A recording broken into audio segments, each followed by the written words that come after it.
ആരാ? എന്ത് വേണം? ചേച്ചി ഇതൊന്ന് വായിച്ചു നോക്കൂ, പറ്റുന്ന രീതിയിൽ. വായിക്കാനൊന്നും സമയമില്ല, എനിക്ക് കുറച്ച് തിരക്കുണ്ട്. എന്ത് സഹായം വേണ്ടത്? എന്റെ മോളുടെ ചികിത്സയ്ക്ക് വേണ്ടിയിട്ടാ. ശരി ശരി, നീ ഇവിടെ നിൽക്ക്, ഞാനിപ്പോ വരാം. ചേച്ചി കുടിക്കാൻ കുറച്ച് വെള്ളം തരുമോ? ആ ക്യാനീന്ന് എടുത്ത് കുടിച്ചോ.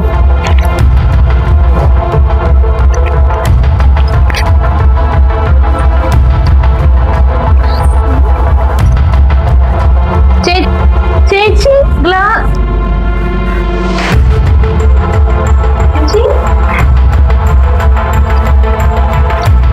നിന്നോട് ആരാ ഇങ്ങോട്ട് വരാൻ പറഞ്ഞത്?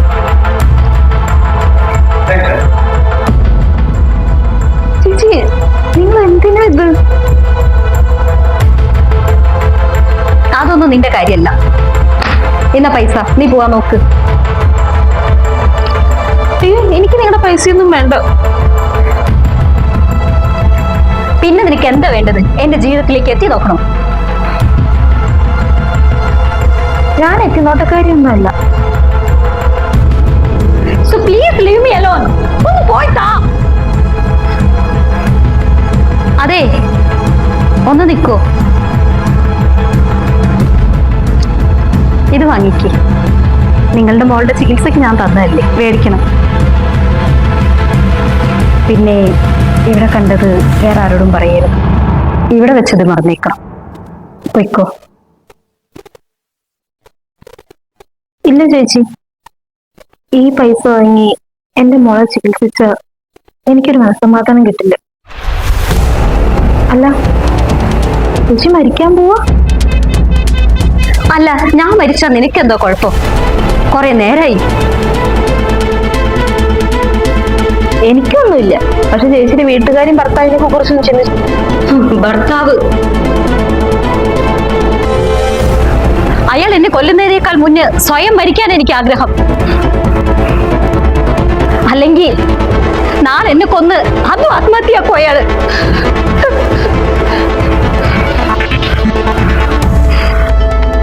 അപ്പൊ അതാണോ കാര്യം? അതിനൊക്കെ മരിക്കേണ്ട ആവശ്യമുണ്ടോ? രണ്ടുപേർക്കും കൂടി പ്രശ്നം പറഞ്ഞു തീർത്താ പോരെ? എന്താ ചോദിച്ചേ? ഇതിനൊക്കെ മരിക്കേണ്ട ആവശ്യമുണ്ടോന്നോ? അയാൾ എന്നെ എത്ര വേദനിപ്പിച്ചിട്ടുണ്ടെന്നറിയോ? ഒരു മൃഗത്തെ പോലെ അയാൾ എന്നോട് പെരുമാറിയിട്ടുള്ളത്. എന്ത് ചെയ്താലും എന്തിനും കുറ്റം. ഞാൻ അനുഭവിച്ച പോലെ ഒരാൾ അനുഭവിച്ചു കാണില്ല. അങ്ങനെ ഞാൻ മരിച്ചു കഴിയുമ്പോ അയാൾ സന്തോഷിക്കാന്നൊന്നും കരുതണ്ട. ഇത് കണ്ടോ? 16ാമത്തെ വയസ്സിലായിരുന്നു എന്റെ കല്യാണം. അതും എന്നെക്കാൾ ഇരട്ടി പ്രായമുള്ള ഒരാളെ. മോളുടെ ചികിത്സയ്ക്ക് പൈസ തരാൻ പറ്റില്ല എന്ന് പറഞ്ഞു എന്നെ ഉപദ്രവിച്ചതാ ഈ കാണുന്ന.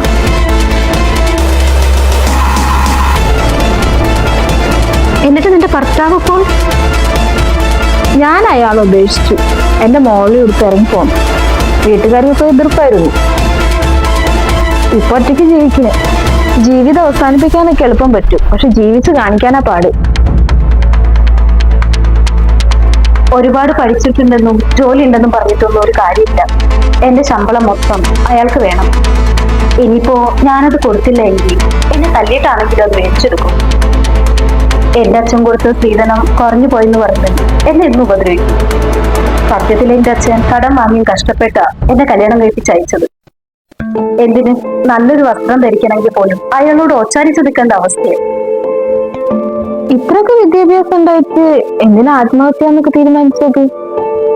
എനിക്ക് പഠിത്തമില്ലെങ്കിലും കണ്ടില്ലേ, ഞാൻ എന്റേതായ ഒരു തീരുമാനം എടുത്തു. ഞാൻ പറയാനുള്ളത് പറഞ്ഞു. ഇനി ചേച്ചിയുടെ തീരുമാനം എടുക്കാം. പോട്ടെ.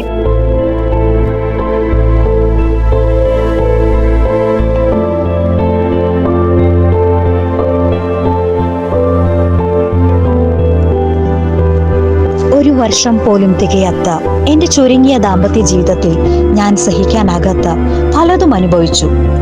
പക്ഷെ ഞാൻ ചിന്തിക്കാതെ പോയ ഒന്നുണ്ട്. എന്റേതൊറ്റപ്പെട്ട സംഭവമല്ല. എന്നെപ്പോലെ അനേകം സ്ത്രീകളുണ്ട്. ചിലർ എന്നെപ്പോലെ മരണം തിരഞ്ഞെടുക്കുന്നു, മറ്റു ചിലർ ധൈര്യത്തോടെ ജീവിക്കുന്നു. അവൾ ചോദിച്ചത് ശരിയായിരുന്നു. ഞാൻ എന്തിനാണ് മരിക്കുന്നത്? ജീവിച്ചു കാണിക്കുകയല്ലേ വേണ്ടത്? ജീവിതം എനിക്ക് പഠിപ്പിച്ചു തരാനെത്തിയ സഹോദരി, നിനക്കൊരുപാട് നന്ദി. അറിവും വിദ്യാഭ്യാസവും രണ്ടും രണ്ടാണെന്ന് നീ തെളിയിച്ചു. You are my demigoddess dear.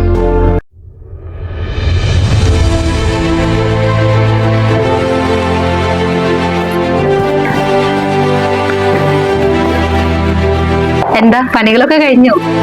ഇല്ല, കുറച്ചുകൂടി ഉണ്ട്. അതവിടെ ഇരിക്കട്ടെ, നീ വാ. ഇന്ന് നമുക്ക് ഒരുമിച്ച് കഴിക്കാം. വായോ. വരാൻ.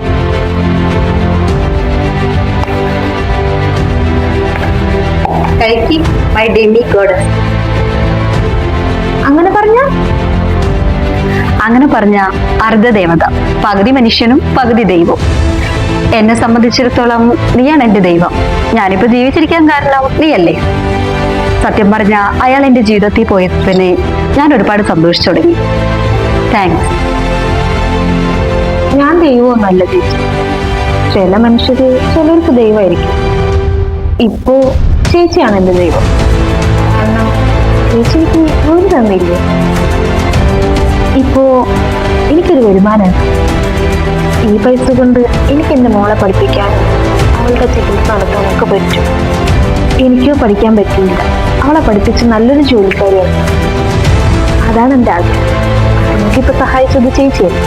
ഇപ്പൊ ചേച്ചി തന്നെയാണ് എൻ്റെ ദൈവം.